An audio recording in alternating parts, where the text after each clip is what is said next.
अब आप देखें ना, डॉक्टर की अपनी पहचान होती है, वो सफेद कोट पहना हुआ हो और गले के अंदर आला डाला हुआ हो, तो उसे देखकर हम पहचान लेते हैं कि ये डॉक्टर साहब हैं। काला कोट पहनकर कोट के बाहर अगर छोटी सी टाई लगाकर या काला कोट पहनकर घूम रहा हो कोई, तो हम फौरन समझ जाएंगे कि ये वकील साहब हैं।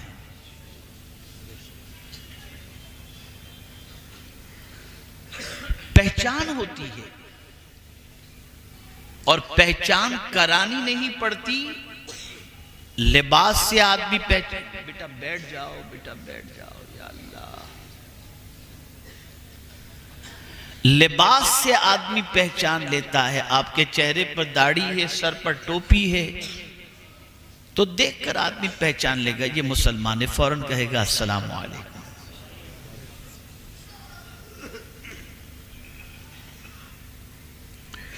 इसी तरीके से कोई भगवा लिबास पहना हुआ है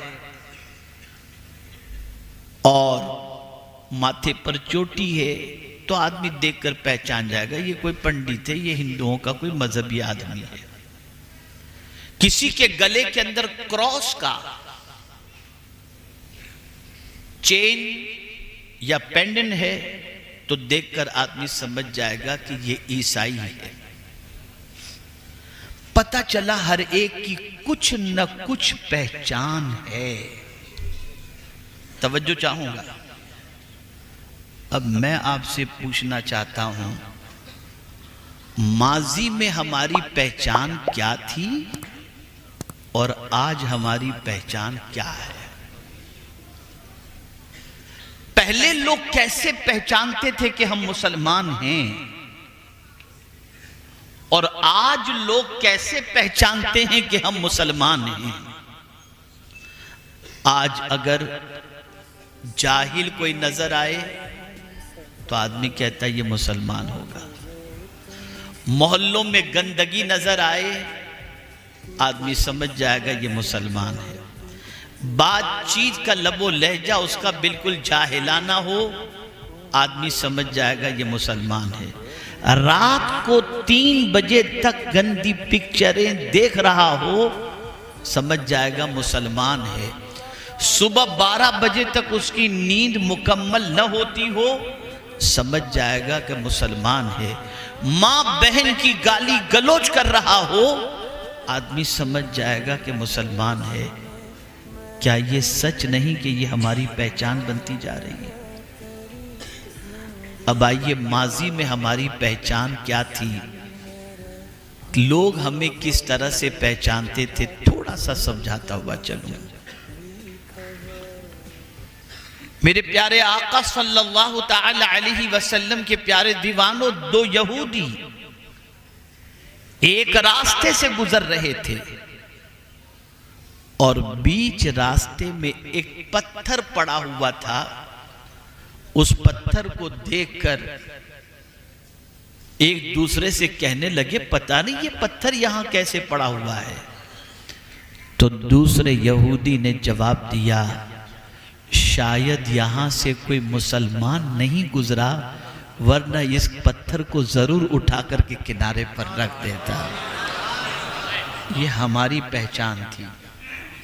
मैं खुदा के लिए हाथ जोड़कर अर्ज करूंगा, हाथ जोड़कर अर्ज करूंगा, सुनना हो तो बिल्कुल खामोश रहकर कुछ सुनो।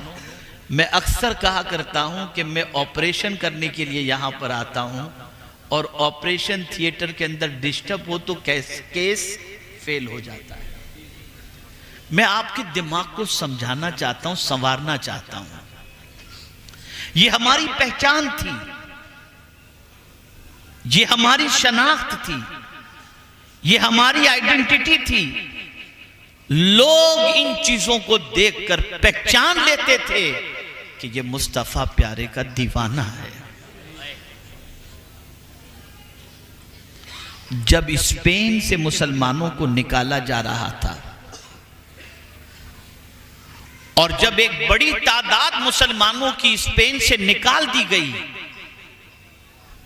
तो ईसाइयों ने सोचा कि जरा देखें तो सही, अब तो कोई इस्लाम मुसलमान यहां पर स्पेन में नहीं बचा।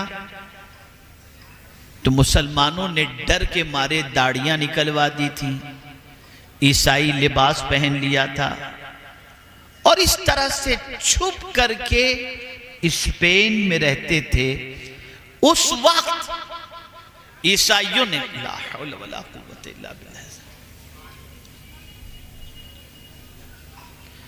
उस वक्त ईसाइयों ने यह सोचा कि मुसलमानों को पहचाने कैसे, जबकि हमारी तहकीक बता रही है कि कुछ मुसलमान अब भी स्पेन के अंदर मौजूद हैं। तो एक तरीका उन्होंने सेट किया, और वो तरीका ये था कि बीच चौराहे पर एक पानी का मटका रख दिया, उसके थोड़े से फासले पर एक कोढ़ के मरीज को बिठा दिया, और उस कोढ़ के मरीज से कहा कि जब भी कोई यहां से निकले तो पानी मांगना, सबसे कहना पानी पिलाओ, बस ये तेरा काम है। जासूस सब तरफ फैले हुए थे, वो हर निकलने वाले से कहता पानी, अल आतश, वाटर, पानी मांग रहा था। लोग उस पर तवज्जो देने की बजाय चले जा रहे थे। ऐसे में एक कोट और पेंट में मलबूस शख्स जैसे ही उस कोढ़ के मरीज की आवाज सुनता है, पानी के मटके की तरफ लपकता है, पानी का गिलास भरता है और उस कोढ़ के मरीज को देता है। करीब में मौजूद जासूस आते हैं और आकर के उसे पकड़ लेते हैं, नाम पूछते हैं तेरा नाम क्या? उसने अपना नाम क्रिश्चियन बताया। उसने कहा नहीं तो मुसलमान है। अल्लाह अकबर। बाद में काफी तहकीक की गई तो पता चला कि वो मुसलमान था। उसके बाद उस मुसलमान ने ईसाई जासूस से पूछा, मेरे हाथ में तस्बीह भी नहीं थी, मेरे चेहरे पे दाढ़ी भी नहीं थी, मेरा सर सजदे में भी नहीं था, मैं कुरान की तिलावत भी नहीं कर रहा था, आखिर एक कोढ़ के मरीज को पानी पिलाने पर तुमने कैसे पहचान लिया कि मैं मुसलमान हूं? जवाब सुनो। ईसाई जासूस कहता है, अगर किसी मरीज को कोई पानी पिला सकता है तो मोहम्मद का दीवाना ही पिला सकता है।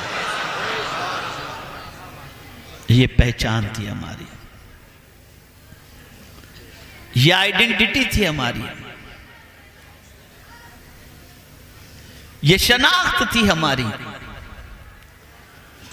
आप जरा सोचो, इतना बड़ा नौजवानों का मजमा जरा देखें तो सही, अफरा तफरी, शोरो गुल, वहां कोई ठिकाना नहीं, इस तरीके से। और मैं गुजारिश करूंगा हमारे हजरत मौलाना यामीन साहब से और मुंतजिमीन से कि जब कभी कोई इस किस्म का जलसा करें ना, जरूर करें। आने वालों का मैं खैर मकदम करता हूं, लेकिन एक बात का ख्याल रखें कि अपने नुमाइंदे और वॉलेंटियर को सब जगह खड़ा कर दें ताकि पर इस तरीके की शरारत करने वालों को खामोशी से बिठाया जा सके। खैर, आखिर क्या वजह है अब ये भी बता दो। जुम्मा के अंदर मस्जिद में जाकर आप तकरीर सुनते हैं, शायद किसी की जिंदगी बदलती। 12 रबीउन नूर के 12 खिताब सुनते हैं, जैसे थे वैसे ही। 11वीं शरीफ के 11 खिताबात सुनते हैं, गौसे पाक की अजमतों को सुनते हैं, कोई फर्क नहीं पड़ता। बल्कि हद तो यह है कि ताजदारे करबला इमाम हुसैन रज़ी अल्लाह तआला अन्हु की शहादत का वाकया सुनकर आंसू तो बहा लेते हैं, लेकिन फिर भी पंजवक्ता नमाजी नहीं बन पाते। ये जरूर हम कहते हैं कि इमाम हुसैन ने सजदे में सर दिया,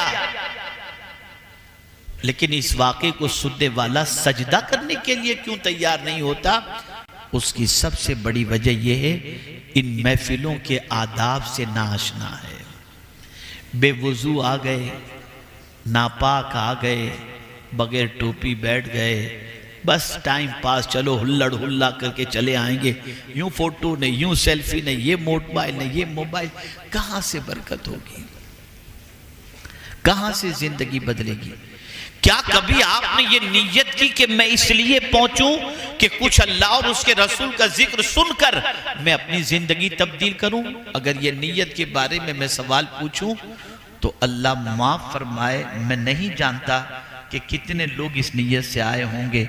हजरत फुज़ैल बिन अयाज़ अलैहि रहमतु व रिज़वा अपनी वालिदा से अर्ज करते हैं कि माँ, शहर में एक बड़े खतीब आए हैं, अगर आप इजाज़त दो तो मैं उनकी तकरीर सुनने के लिए जाऊं। माँ ने कहा बहुत अच्छी बात है बेटे, जाओ उनके खिताब सुनने के लिए, उनका खिताब सुनने के लिए, लेकिन मेरी ये नसीहत याद रखना, ये नीयत करके जाओ कि जो कुछ अल्लाह और उसके रसूल के फरमान वो सुनाएंगे उस पर तुम अमल करो, वरना सुनने के लिए जा करके क्या फायदा? क्या ये नीयत करके आए हैं? क्या ये जज्बे से आए हैं?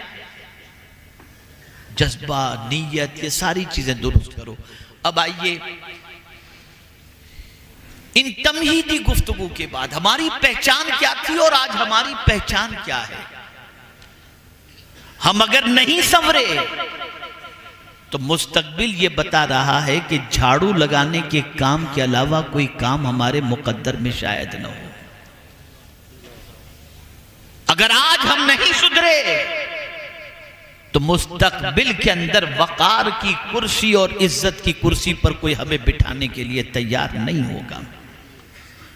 क्या वजह है कि एक मुस्लिम मोहल्ले में रहने वाला शख्स जब अपने बच्चे को अच्छी तालीम दिला देता है और बच्चे को जॉब मिलती है तो पहले बच्चा कहता है, अब्बा ये मोहल्ला छोड़ो, कहीं और जाएं, ऐसा न हो कि हमारी नस्लें बिगड़ जाएं।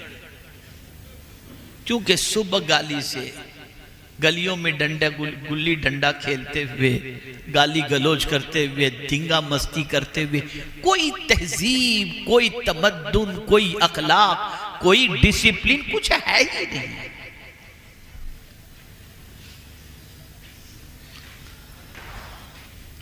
क्या यही हमारी पहचान थी? नहीं। आइए मैं आपको पहचान बताऊं। कमोबेश 800 साल पहले बगदाद की सरजमीन पर फ्रांस का एक नौजवान इस गर्ज से पहुंचा कि बगदाद में 30 यूनिवर्सिटी, 30 जामियात थे और वहां के इल्म का शोहरा था।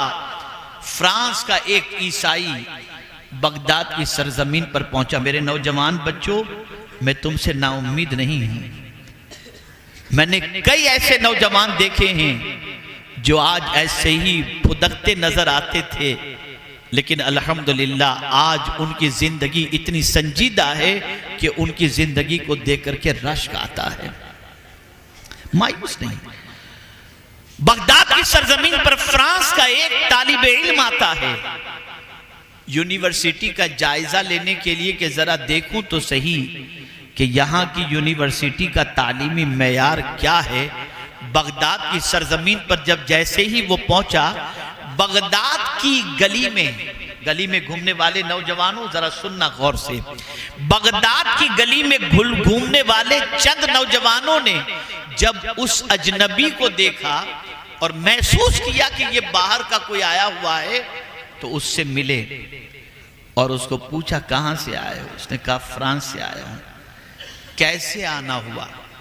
कब? बस यूनिवर्सिटी का जायजा लेने के लिए आया हूं ताकि मैं एडमिशन लूं या तालीम के लिए आऊं या ना आऊं, इसलिए मैं हाजिर हुआ हूं। जब ये गुफ्तगू चल रही थी तो उस फ्रांस के नौजवान ने बगदाद की गलियों के 22 से 25 साल के अंदर के उन 4 नौजवानों से पूछता है, आप क्या करते हो भाई? पहले नौजवान से पूछा आप क्या करते हो, तो उसने कहा मैं माहिर अर्दियात बन रहा हूं। दूसरे से पूछा तुम क्या कर रहे हो? कहा मैं साइंस का इल्म हासिल कर रहा हूं। तीसरे से पूछा तुम क्या कर रहे हो? उसने कहा मैं माहिर फलकियात बन रहा हूं।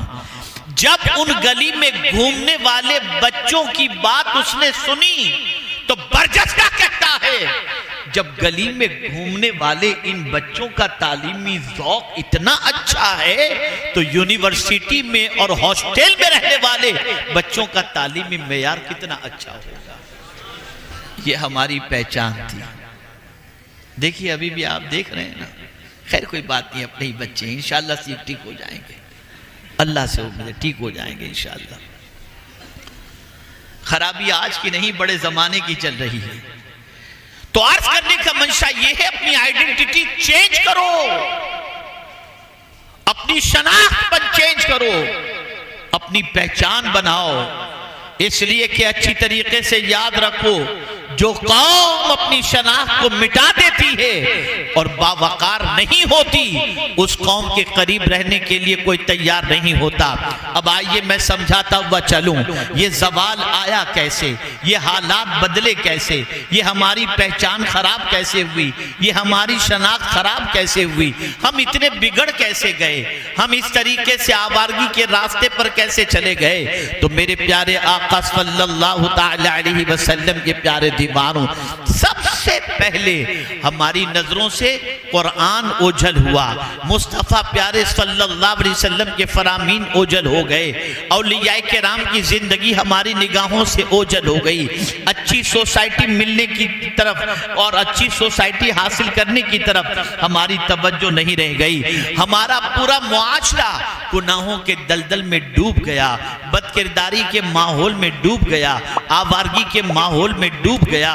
नतीजा ये हुआ एक पूरी नई सोसाइटी वजूद में आती है जिस सोसाइटी की पोजीशन ये है नेकी का जज्बा नहीं, गुनाहों का शौक है, गुनाहों की मोहब्बत है, आवारगी की मोहब्बत है, गुनाहों में दिलचस्पी है, जहालत में दिलचस्पी है। आइए मैं आपको समझाता हुआ चलूं, मेरे प्यारे आका सल्लल्लाहु तआला अलैहि वसल्लम के प्यारे दीवानों, आज मुसलमान गुनाह करके शर्मिंदगी महसूस नहीं करता, बेखतर गुनाह कर रहा है, ज़िना कर रहा है, डाके डाल रहा है, अय्याशियां कर रहा है, शराब पी रहा है, सूद का कारोबार कर रहा है, नमाजें कज़ा कर रहा है, बदकिरदारी कर रहा है, अल्लाहु अकबर, और इन सारी चीजों पर फख्र कर रहा है। आइए मैं आपको बताऊं हमारी पहचान क्या थी, हमारी अलामत क्या थी। आप जरा सोचिए और अंदाजा लगाएं। अल्लाहु अकबर, एक हबशी सहाबी आकाए करीम सल्लल्लाहु अलैहि वसल्लम की बारगाह में हाजिर होते हैं और अर्ज करते हैं, या रसूलल्लाह सल्लल्लाहु तआला अलैहि वसल्लम, मुझसे गुनाह सरजद हो गया है, क्या सरकार मैं तौबा करूं तो अल्लाह मेरी तौबा कबूल फरमाएगा। आकाए करीम सल्लल्लाहु तआला अलैहि वसल्लम से जब ये सवाल किया गया तो रसूल आज़म सल्लल्लाहु अलैहि वसल्लम ने फरमाया, हाँ, अल्लाह की बारगाह में सच्ची तौबा करने पर अल्लाह तौबा को कबूल फरमाता है। अब वो सहाबी का जवाब सुनिए। वो सहाबी आकाए करीम सल्लल्लाहु अलैहि वसल्लम से अर्ज करते हैं, या रसूलल्लाह सल्लल्लाहु तआला अलैहि वसल्लम, क्या मुझे गुनाह करते मेरे मौला ने देख लिया? क्या मुझे गुनाह करते मेरे मौला ने देख लिया? आकाए करीम सल्लल्लाहु अलैहि वसल्लम ने फरमाया, हाँ, तुम्हें गुनाह करते हुए अल्लाह ने देख लिया। इतना सुनना था, एक चीख मारी और उनके जिस्म से रूह परवास कर गई।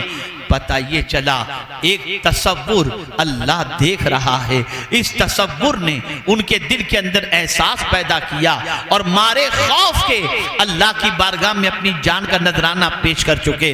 आज का मुसलमान ये कहता है, मौलाना गुनाह छोड़ना चाहता हूँ, गुनाह छूट नहीं पाता, गुनाह की कोशिश करता हूँ छोड़ने की, लेकिन छूट नहीं पाते।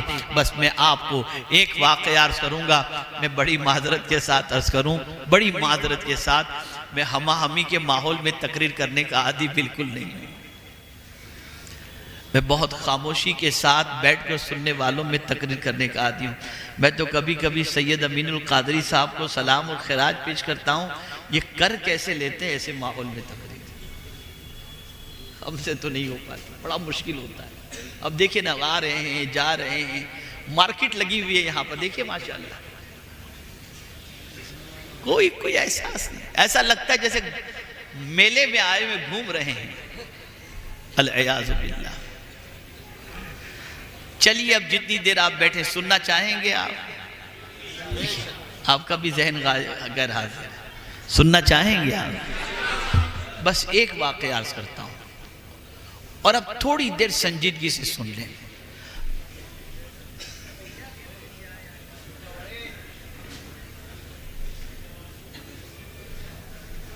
और अगर ये वाक़या नौजवान बच्चों, चलो होने दो जो वहां होता है, आप तवज्जो से सुनो। पहले सवाल पूछता हूं, आप सुधरना चाहते हो कि नहीं चाहते? चाहते हो ना? एक भी सुधर जाएगा ना तो मेरी लॉटरी लग जाएगी। हो सकता है क़यामत में उस सुधरने वाले के सदक़े में अल्लाह मुझे माफ़ फरमा दे और मेरी बख्शिश फरमा दे। बस मेरी बहनें भी सुने और आप भी सुनो। एक वाक़या सिर्फ अर्ज़ करना चाहता हूँ। पहला सवाल,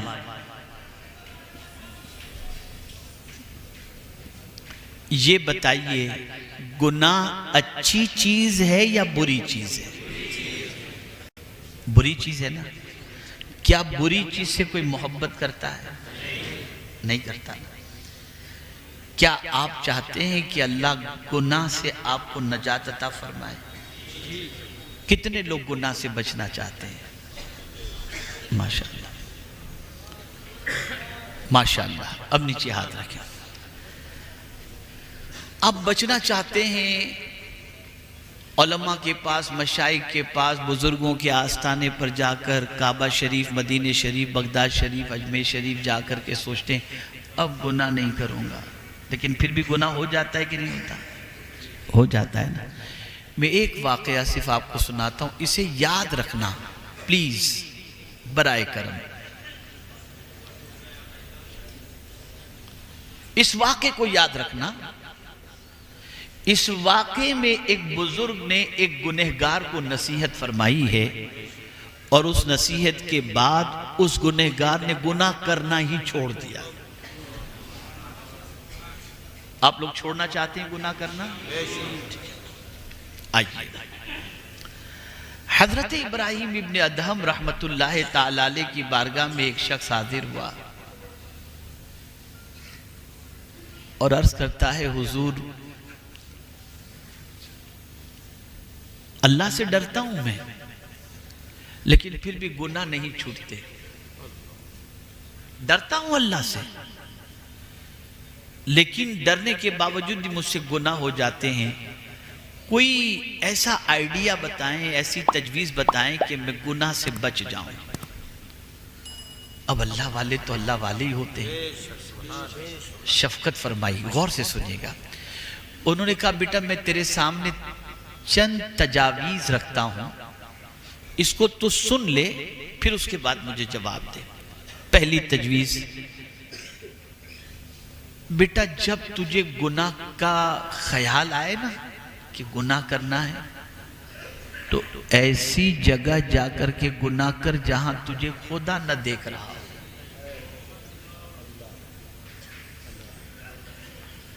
ऐसी जगह जाकर के गुनाह कर जहां तुझे खुदा न देख रहा हो। उसने कहा, हज़रत कैसी बात आप कर रहे हैं? कहां अल्लाह से छुप सकते हैं? उसकी शान तो ये है, यअलमु खाइनतल अयुन व मा तुख्फी सुदूर। वो दिल के छुपे हुए बातों को, ख्याल को भी जानता है, उससे वो भी चीज पोशीदा नहीं। यअलमु मा तुवस्विसु बिही नफ्सा।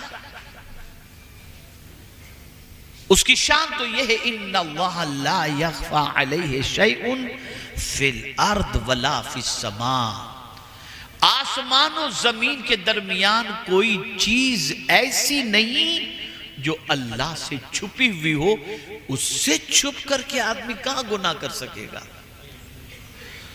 तो इरशाद फरमाते हैं, बेटे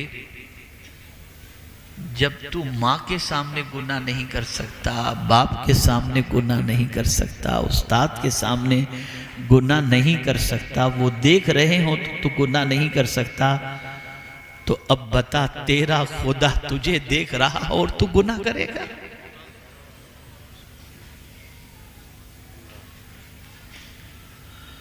तो जब गुनाह का ख्याल पैदा हो तो ऐसी जगह चला जा जहां तुझे तेरा मौला न देख रहा हो। का हुजूर ये पॉसिबल नहीं। और कोई बात बताएं? का अच्छा दूसरी बात सुन ले। जब तेरे दिल में गुनाह का इरादा और ख्याल पैदा हो ना, तो फिर अल्लाह का रिस्क खाना छोड़ दे कि नहीं मैं अल्लाह का रिस्क नहीं खाऊंगा। वो कहता है उसके अलावा कौन खिलाने वाला है? वही तो रोजी देने वाला है, वही तो जिंदगी देने वाला है, वही तो इज्जत देने वाला है, उसी ने तो सब कुछ अता किया।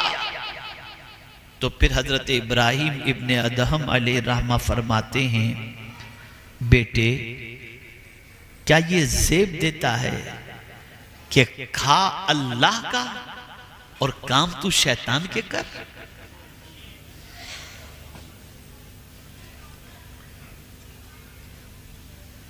उसका खाकर उसकी नाफरमानी ये तुझे ज़ेब देती है? तो कहा नहीं, ये बात तो आपकी सही है, उसके अलावा कौन है जो हमें खिलाए पिलाए? तो ठीक है, और कोई बात बताएं?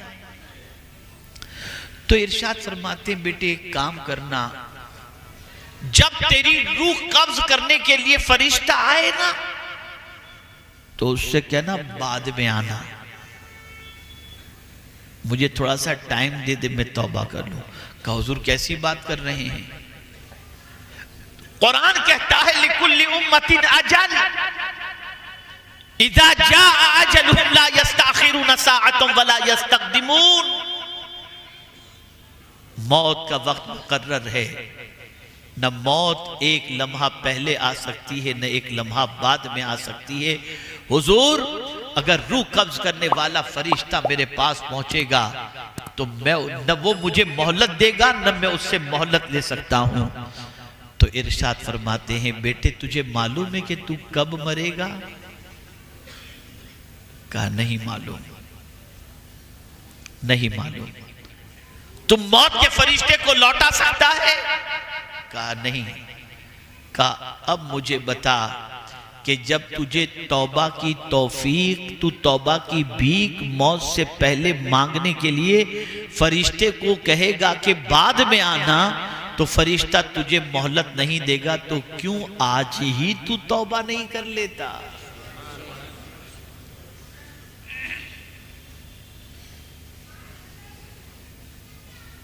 फिर उसने कहा हुजूर कुछ और फरमाइए। तो हजरत इब्राहिम इब्ने अदहम रहमतुल्लाह ताला अलैह फरमाते, बेटे जब तू मर जाए और तुझे कब्र के अंदर लोग लेटा करके चले जाए ना, और नकीरें जब तेरे पास सवाल पूछने के लिए आए, तो कह देना कि मैं जवाब नहीं देता हूं। कहा हुजूर ये कैसे मैं कह सकूंगा, ये मैं कैसे कह सकूंगा?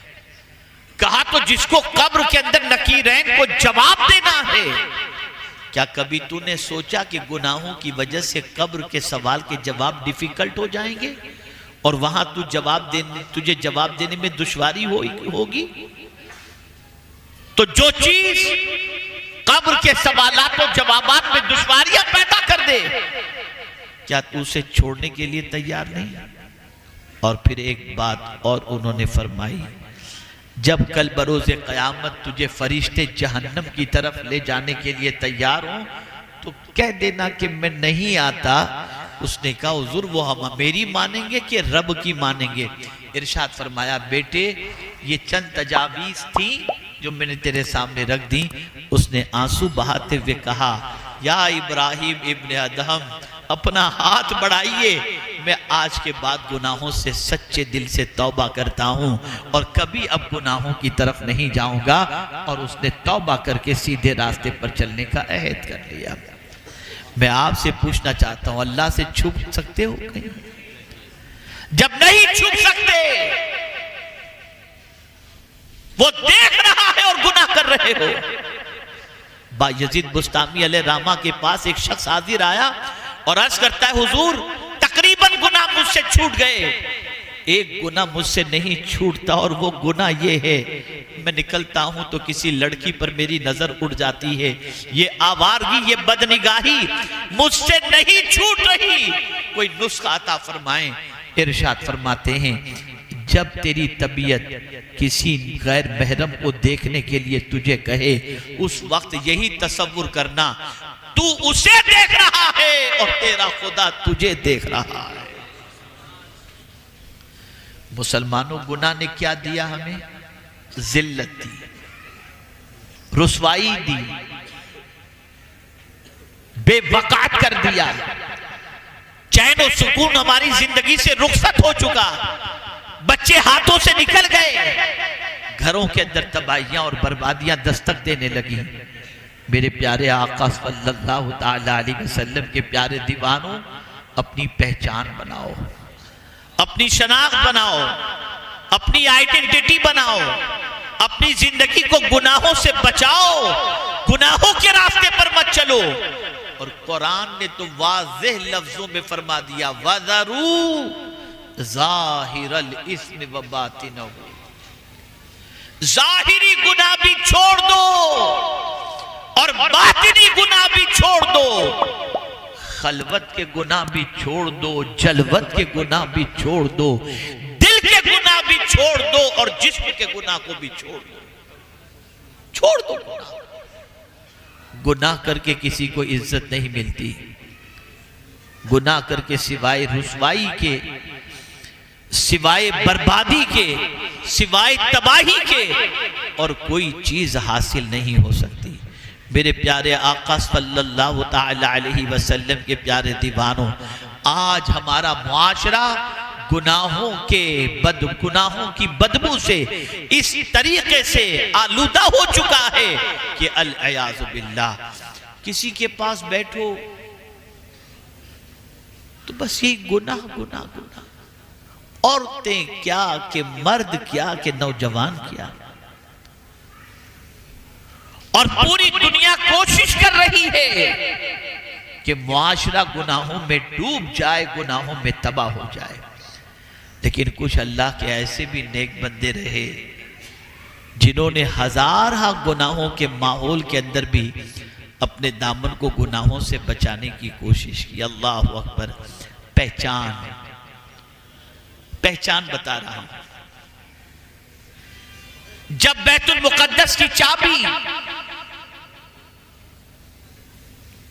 कमांडर के हवाले पेश करनी थी तो जानते हैं आप, उस दौर के ईसाइयों ने शहर के इर्द गिर्द नौजवान लड़कियों को खड़ा कर दिया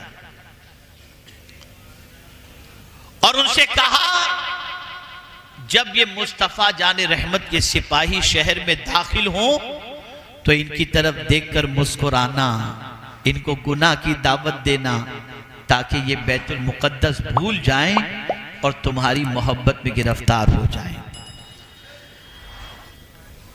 कमांडर ने फौरन सारे मुजाहिदीन से कहा कि शहर में जब दाखिल होना तो कुरान कहता है, कुल लिल मुमिनीन यगुद्दू मिन अबसारिहिम व यहफज़ू फुरूजहुम, अपनी निगाहों को नीची करके दाखिल होना।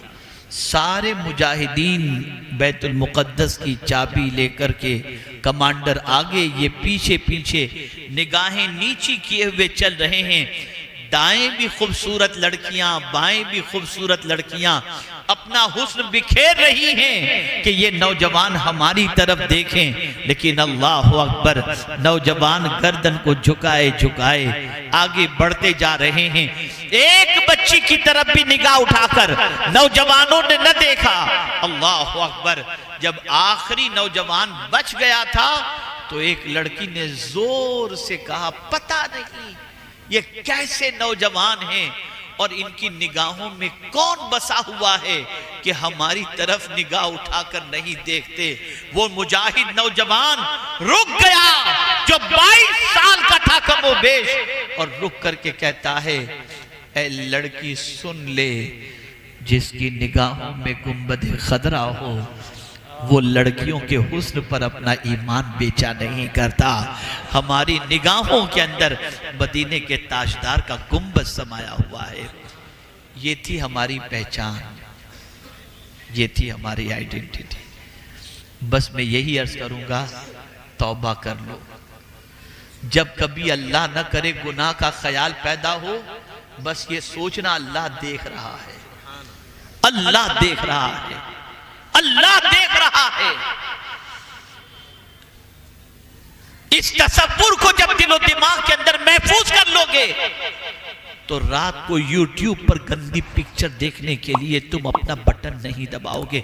सोचोगे मैं इधर देख रहा हूं, मौला मुझे देख रहा है, फौरन बंद कर दो। किसी लड़की की तरफ तुम्हारी निगाह उठ रही होगी, दिल कहेगा खुदा देख रहा है, तुम्हारी निगाह झुक जाएगी। और सुन लो, जिसकी निगाहें खौफे खुदा से झुक जाती हैं, अल्लाह उसके दिल को नूर से मुनव्वर कर दिया करता है, मुनव्वर कर दिया करता है। मेरे प्यारे आका सल्लल्लाहु अलैहि वसल्लम के प्यारे दीवानों, इन्हीं कलिमाते खैर पर, जिस मौजू पर, जिस आयत पर मुझे गुफ्तगू करनी थी, मैं माजरत चाहता हूं कि उस आयत पर न कर सका, लेकिन उससे मुत्तसिल जो मुझे कहना था कुछ बातें मैं आपकी समाअतों के हवाले कर चुका। जिंदगी रही फिर कभी हाजिर होऊंगा, लेकिन मुझे उम्मीद है कि आप मेरा मिजाज समझ चुके हैं कि मैं किस माहौल में गुफ्तगू करने का आदी हूँ। अल्लाह ताला आकाए करीम सल्लल्लाहु अलैहि वसल्लम के सदके इस उम्मत के हाल को दुरुस्त फरमाए। अब ये उम्मत का हाल बेहतर कैसे होगा, इस उम्मत का हाल दुरुस्त कैसे होगा, तो सुन लो, कपड़े अच्छे पहनने से, गाड़ी अच्छी लेने से, बंगला बनाने से हालात नहीं बदलते, किरदार बदलने से हालात बदलते हैं। तो अपना किरदार बदल दो, आदतें बदल दो, अल्लाह खुद ब खुद हालात बदल देगा। अल्लाह मुझे आपको सबको तौफीक नसीब फरमाए। दारुल उलूम उस्मानिया फैज़ान रज़ा को दिन दुनी रात चौगुनी तरक्की अता फरमाए। व मा अलैना इल्लल बलागुल मुबीन। अस्सलामु अलैकुम।